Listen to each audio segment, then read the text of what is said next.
जय श्री कृष्णा, राधे राधे। ज्ञान दर्शन चैनल में एक बार फिर से आप सबका स्वागत है। देखिए, जैसा कि आप लोग सब जानते हैं कि हमारे चैत्र के जो नवरात्रे हैं वो स्टार्ट होने वाले हैं। तो आज हम इस वीडियो में यही जानेंगे कि चैत्र के नवरात्रों कब से स्टार्ट होने वाले हैं, इसकी कलश स्थापना कैसे करनी है, घट स्थापना कैसे करनी है, इसकी पूजा विधि क्या है, इसमें क्या आपको सामग्री चाहिए होती है और इसका क्या महत्व होता है और इसमें क्या क्या आपको ध्यान रखना होता है, क्या क्या ध्यान रखने योग्य बातें होती है। तो आज हम इसी पर चर्चा करेंगे। देखिए, चैत्र नवरात्रि की शुरुआत 13 अप्रैल से हो रही है और इस बार नवरात्रि पूरे 9 दिन के होंगे, जिसमें 21 अप्रैल को रामनवमी मनाई जाएगी। तो 12 अप्रैल की सुबह 8:01 बजे एकम तिथि रहेगी, जो कि दूसरे दिन 13 अप्रैल को सुबह 10:16 बजे तक रहेगी। तो उदया तिथि में एकम तिथि होने से नवरात्रों की शुरुआत जो है 13 अप्रैल को होती है और नवरात्रि का समापन 21 अप्रैल को होगा। तो 9 दिन चलाने वाली नवरात्रि पर शहर के बहुत से मंदिरों में माता की बहुत अच्छे विभिन्न विभिन्न तरीकों से माता की पूजा अर्चना वहाँ पर की जाएगी और कई लोग तो घरों में भी माता की आराधना करेंगे और बहुत से लोग करेंगे। तो चैत्र नवरात्रि मंगलवार को शुरू होती है, जिसकी वजह से माँ घोड़े पर सवार होकर आएगी। मंगलवार को शुरू हो रहे हैं, इसी वजह से माँ घोड़े पर सवार होकर आएगी। तो नवरात्रि में माँ शैलपुत्री, माँ ब्रह्मचारिणी, माँ चंद्रघंटा, माँ कुष्मांडा, माँ स्कंद माता, माँ कात्यायनी, माँ कालरात्रि, माँ महागौरी और माँ सिद्धिदात्री की पूजा अर्चना की जाएगी। तो प्रतिपदा तिथि पर कलश स्थापना के साथ ही नवरात्र पर्व की शुरुआत होगी और घट स्थापना करते हुए भगवान गणेश जी की वंदना के साथ साथ माँ शैलपुत्री की आराधना की जाएगी और आरती की जाएगी।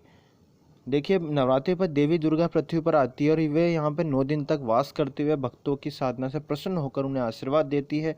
और नवरात्रि पर देवी दुर्गा की साधना पूजा पाठ करने से आम दिनों के मुकाबले पूजा का कई गुना ज़्यादा जो है हमें फल की प्राप्ति होती है। और ऐसा माना भी जाता है कि भगवान राम ने भी लंका पर चढ़ाई करने से पहले विजय प्राप्ति के लिए देवी की ही आराधना की थी। तो देखिए, किस तिथि पर कौन सी माता की आपको पूजा करनी है ये भी हम इसमें जानेंगे। जैसे कि मैंने आपको बताया था, 13 अप्रैल को नवरात्रि की स्टार्टिंग है। तो पहले दिन माँ शैलपुत्री की पूजा की जाएगी और इसी दिन घट स्थापना यानी कलश स्थापना की जाएगी। 14 अप्रैल को माँ ब्रह्मचारिणी की, फिर चंद्रघंटा की, कुष्मांडा माता की, स्कंद माता की, फिर कात्यायनी माता की, फिर माँ कालरात्रि की, माँ महागौरी की, माँ लास्ट में माँ सिद्धिदात्री माता की इसमें पूजा की जाएगी। देखिए, 9 दिन तक चलने वाले इस पावन पर्व में श्रद्धालु माँ दुर्गा की पूजा अर्चना करते हैं और देवी दुर्गा के 9 स्वरूपों को अलग अलग चीज़ों का हम भोग लगाते हैं। और नवरात्रि के पहले दिन घट स्थापना की जाती है और शास्त्रों के अनुसार नवरात्रि का जो पहला दिन जो होता है वो बहुत ही ज़्यादा महत्व रखता है। तो इस दिन घट स्थापना यानी कलश स्थापना करने का बहुत ही विशेष जो है इसमें महत्व होता है। तो पुरानी कथाओं के अनुसार कलश को भगवान विष्णु के रूप में माना जाता है। इसे नवरात्रि के दिन देवी दुर्गा की पूजा करने से पहले जो कलश होता है उसकी जो है स्थापना की जाती है। तो हम सबसे पहले हम ये जानेंगे कलश स्थापना का शुभ मुहूर्त क्या है। देखिए, कलश स्थापना का शुभ मुहूर्त 13 अप्रैल को सुबह 10:16 बजे तक कलश स्थापना आप कर सकते हैं। शुभ मुहूर्त क्या है? 13 अप्रैल सुबह 5:58 बजे से 10:14 बजे की तक की यानी कुल अवधि इसके बीच की हो गई 4 घंटे 16 मिनट। मतलब आप 4 घंटे 16 मिनट में कभी भी आप कलश स्थापना कर सकते हैं। अब मुहूर्त क्या है? 13 अप्रैल सुबह 5:58 बजे से 10:14 बजे तक की कुल अवधि जो है बीच में आप कभी भी आप कलश स्थापना इसमें कर सकते हैं। अब कलश स्थापना के लिए यानी जो घट स्थापना हम करेंगे उसके लिए हमें क्या क्या पूजन सामग्री चाहिए होगी। देखिए, आप इसके पेन कॉपी लेकर के लिख भी सकते हैं, जो अब आप नोटिस करना चाहें तो देखिए, चौड़े मुंह वाला जो मिट्टी का एक बर्तन होता है, जो कि आपको ये कुमारी के में जो मतलब कुमार जो होते हैं वो इस दिन बेचने के लिए खुद से आ जाते हैं, अपने घर में आ जाते हैं। तो उनसे आपको ले लेना है, एक कलश लेना है और 7 धान यानी 7 प्रकार के धान लेने हैं, 7 प्रकार के अनाज आपको लेने हैं, पवित्र स्थान की मिट्टी, जल और मोली का धागा, आम या अशोक के पत्ते और छिलके, जटा वाला नारियल और सुपारी, चावल, और चावल आपको लेना है कच्चा वाला, फूल और फूलों की माला, लाल कपड़ा, मिठाई, सिंदूर और दूर्वा यानी धूप, ये सब आपको इसमें ज़रूरत पड़ेगी।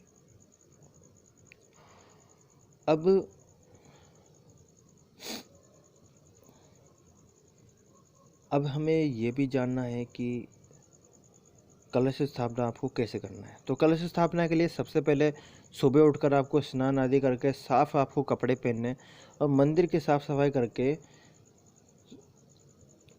मंदिर की आपको जो है साफ सफाई करनी है।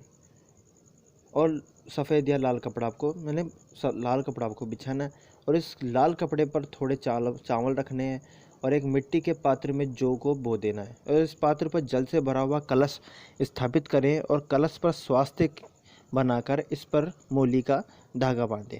कलश में साबुत सुपारी, सिक्का, अक्षत डालकर अशोक के पत्ते रखें, एक नारियल लें और उस पर चुनरी लपेटकर मूली के धागे से उसको बांध दें और इस नारियल को कलश के ऊपर रखते हुए देवी दुर्गा का आह्वान करें। इसके बाद दीपक जलाएं और कलश की पूजा करें। नवरात्रि में देवी की पूजा के लिए सोना, चांदी, तांबा, पीतल या मिट्टी का कलश आप अपनी श्रद्धा अनुसार स्थापित कर सकते हैं। और इसकी घट स्थापना की पूजा विधि क्या है? तो पूजा विधि है कि सबसे पहले मिट्टी के चौड़े मुंह वाले बर्तन को रखें और उसमें 7 प्रकार के धान आपको बोए। अब उसके ऊपर कलश में जल भरे और ऊपरी भाग यानी गर्दन में कलावा यानी मूली का धागा आपको बांधना है। आम या अशोक के पत्तों को कलश के ऊपर रखना है। नारियल में मूली के धागे को लपेटना है। उसके बाद नारियल को लाल कपड़े में लपेटकर कलश के ऊपर पत्तों के मध्य आपको बीच में रख देना है। तो घट स्थापना पूरी होने के पश्चात माँ दुर्गा का आह्वान करते रहना है। और देखिए, और हम देखिए जब हम नवरात्र हम कर रहे हैं तो हमें ऐसी कौन कौन सी चीज़ें हैं जिनका हमें ध्यान रखना है कि हमें क्या करना है और हमें क्या नहीं करना है। तो इसके भी बारे में आपको पता होना बहुत ही ज़रूरी होता है। देखिए, सबसे पहले तो हमें इस बात का ध्यान रखना है कि नवरात्रि के 9 दिन घर में अच्छे से साफ़ सफाई रखनी है। ख़ासतौर से पूजा के कमरे को विशिष्ट रूप से जो है आपको साफ़ रखना है और घर में सकारात्मक, ताकि जिससे क्या होती है, घर में सकारात्मक बनी रहती है। और उसके लिए आपको अपने घर के मंदिर को सुगंधित फूलों से आपको सजाना चाहिए और घर के मंदिर में कभी भी अंधेरा नहीं रखें, किसी न किसी तरह से उसमें रोशनी आती रहे। तो नवरात्रि में सुबह शाम माँ की पूजा और आरती करें। घर को कभी भी अकेला न छोड़े। अखंड ज्योत उसमें जलती रहे तो उसमें समय समय पर उसमें घी डालते रहे। तो व्रत रखने वाले लोगों को 9 दिन विधि विधान माँ की पूजा करनी चाहिए और कथा भी सुननी और पढ़नी चाहिए। और व्रत रखने वाले इस बात का भी ध्यान रखें कि वे पूरे 9 दिन तक नाखून, दाढ़ी, मूंछ और सिर के बाल न कटवाएं। चमड़े के सामान जैसे बेल्ट हो गए, चप्पल हो गई, जूते या बैग का इस्तेमाल आपको इन 9 दिनों के अंदर नहीं करना है। तो व्रत रखने वाले लोगों को नींबू भी आपको नहीं काटना है। साथ ही प्याज, लहसुन और नॉनवेज से आपको दूरी बना के रखनी है। इन 9 दिनों में क्या करना है, आपको नींबू आपको बिल्कुल भी नहीं काटना है और साथ ही प्याज, लहसुन और नॉनवेज से आपको दूरी बना के रखनी है। और व्रत रखने वाले लोग साफ़ सुथरे रहे, अनाज और नमक का बिल्कुल भी सेवन न करें और खाने में सेंधा नमक का आप प्रयोग कर सकते हैं। व्रत रखने वाले लोगों को दिन में नहीं सोना चाहिए। दिन में आपको, अगर आप नवरात्रि 9 दिन के कर रहे हैं तो आपको दिन में बिल्कुल भी नहीं सोना चाहिए।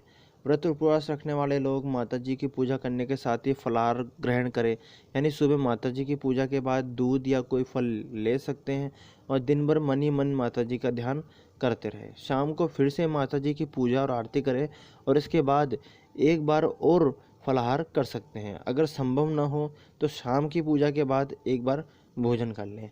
तो माता जी की पूजा के बाद रोज़ एक कन्या की पूजा कर उसे भोजन करवा कर दक्षिणा दें। अगर आप ऐसा भी नहीं कर रहे हैं तो आप लास्ट में जब 9वां दिन, या अगर आप देखिए कोई अष्टमी को मानता है, कोई नवमी को मानता है, तो जो भी लोग जिस भी अष्टमी को मानता है तो अष्टमी को करे, नवमी को मानता है तो नवमी को करे। अष्टमी को मानते हैं तो वो नौ कन्याओं को जो है आपको खाना खिलाना है, और उनको भेंट स्वरूप जो भी आप दे सकते हैं उन्हें, वो आपको देनी है। और नवमी मानते हैं वो नवमी को कन्याओं को भोजन करें। देखिए, एक इम्पोर्टेंट बात जो कि हर कोई आपको नहीं बताएगा, मैं कहना चाहूँगा कि अगर आप 9 कन्याओं को भोजन करा रहे हैं तो उसके साथ ही एक छोटा सा बच्चा जो होता है उसको, एक लड़के को भी भोजन कराएं, क्योंकि माता का जो भाई है भैरवनाथ जी, उनके मतलब उनको मद्देनजर रखते हुए इसी में मैंने आपको इसलिए बताया है, क्योंकि 9 कन्याओं के साथ एक लड़के को भी आपको भोजन कराना चाहिए, ऐसा मेरा मानना है। बाकी सब लोगों का क्या अलग अलग प्रकार से मानना होता है, मेरा कोई क्या मानता है, कोई क्या मानता है, बट मेरा जो मानना था मैंने आपको बता दिया। अगर आप एक छोटे से लड़के को भोजन करा देते हैं तो इसमें कोई बड़ी बात नहीं है।